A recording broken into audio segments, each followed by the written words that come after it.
We'll have studio guests. We'll have a live studio audience. There'll be an email for you to write to, talk@huda.tv. So if you're looking for something different, looking for something that will make you think, maybe even touch your heart, this is the show for you.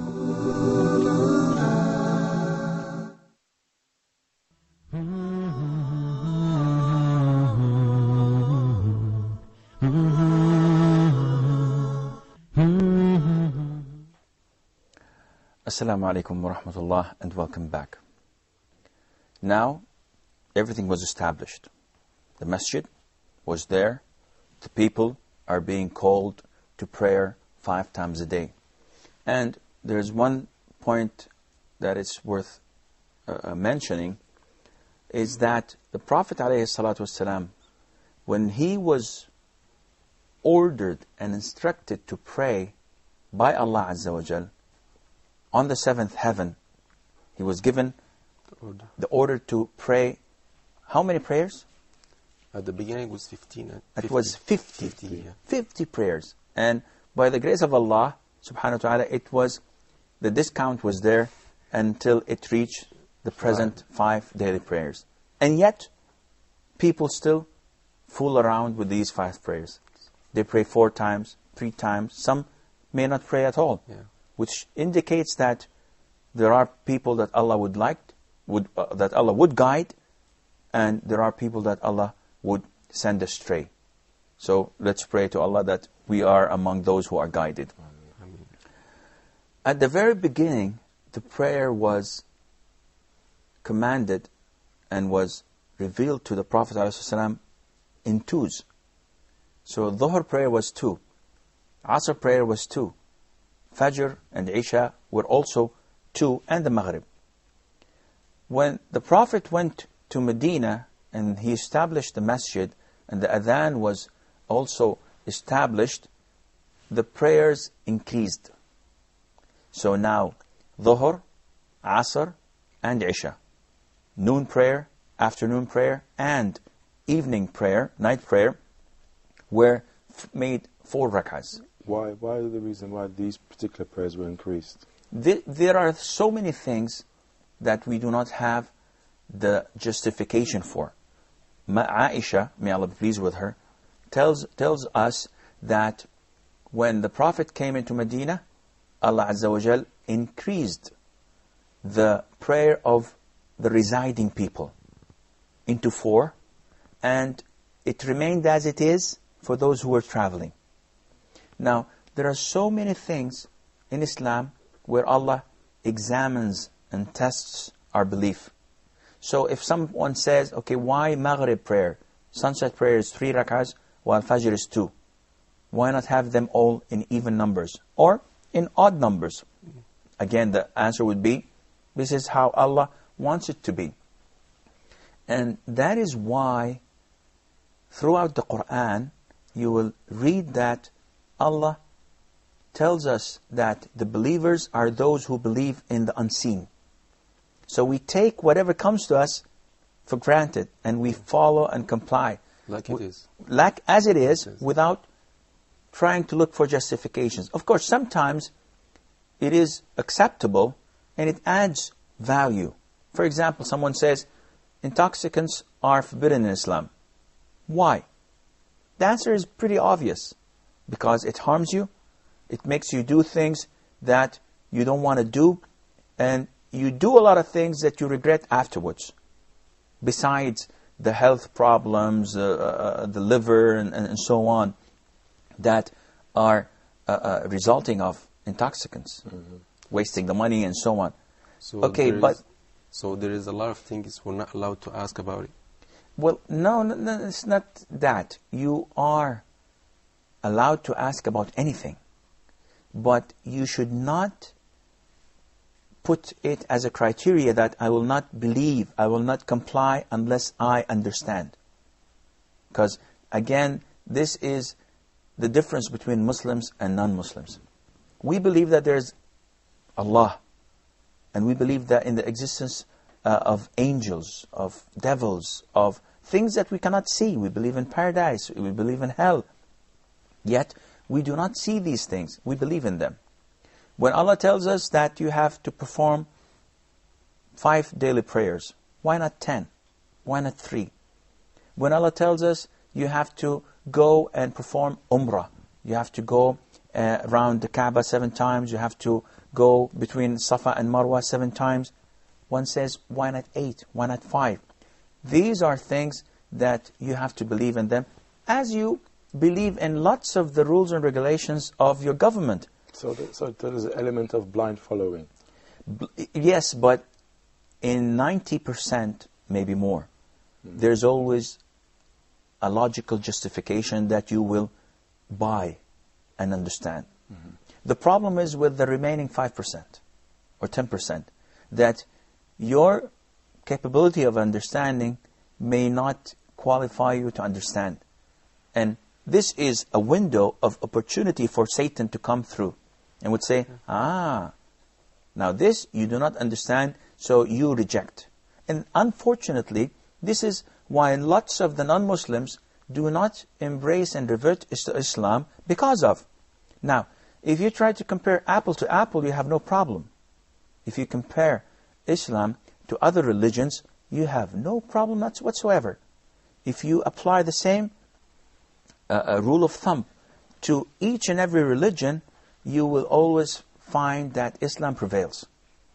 Because you will find that 99% of Islam goes with your logic and goes with nature.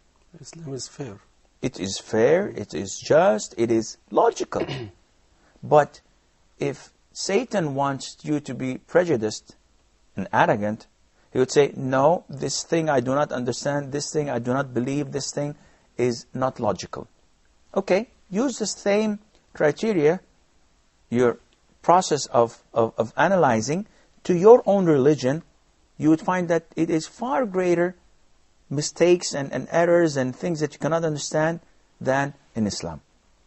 So, this window of opportunity, we would like always to minimize, in the sense that it's not blindfolded, but accept Islam because you accepted the foundations, the main principles of Islam, the existence of one Lord of this universe, Allah, who has no father, who has no son, and who has no wife. He has no beginning and He has no end. You believe in this, you believe in what comes afterwards, that He would not leave us astray. So He would send us a messenger with a manual, with a book that tells us how to run our lives.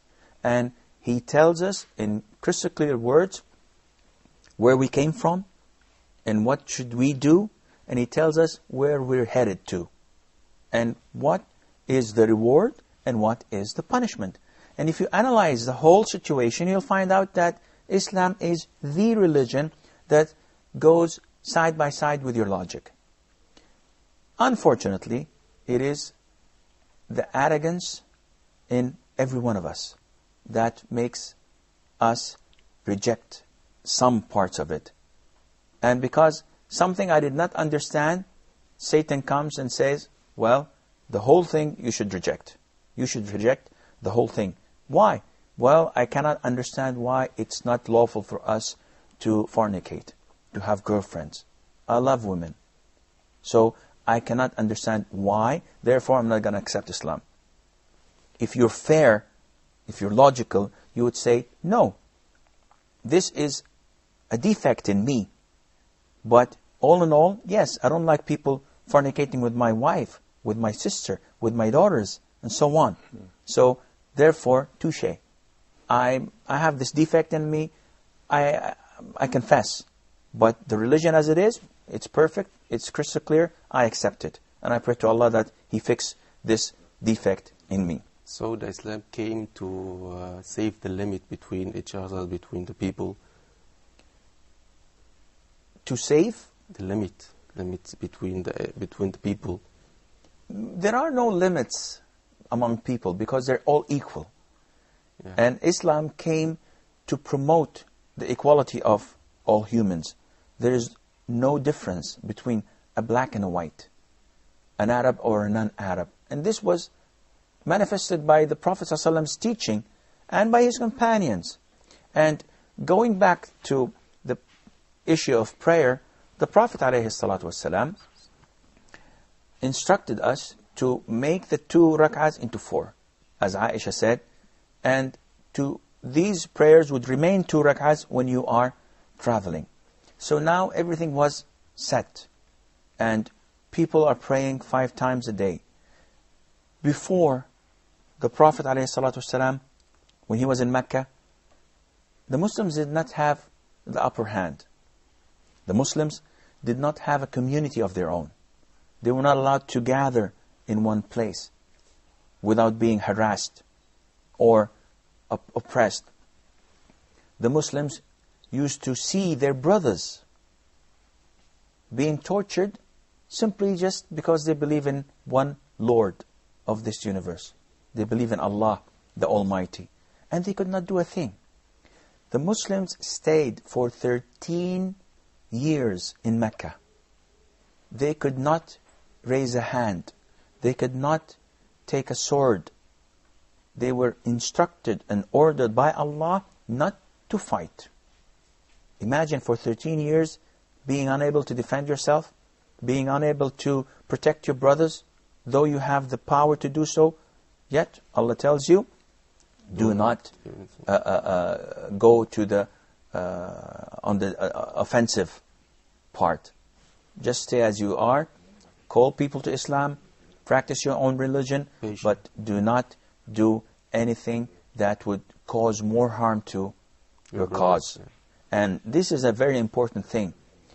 In a lot of the countries, you have Muslim communities. And Satan comes to them and say, you're a people of power. Overthrow the government. Make chaos. Make attacks here and there so that Islam would prevail. And this is un-Islamic. Islam does not promote violence. And in so many places we've seen these movements here and there carrying the name of Islam, being oppressed, and they demolish, they go. And all what they've worked for these long years is gone because of the wrongdoing of a handful of youth thinking that they can take matters into their own hands. I'm afraid that this is all the time we have for today's program. So inshallah, until we meet next time, fi amanillah, wassalamu alaikum wa rahmatullahi wa barakatuh. Mm-hmm.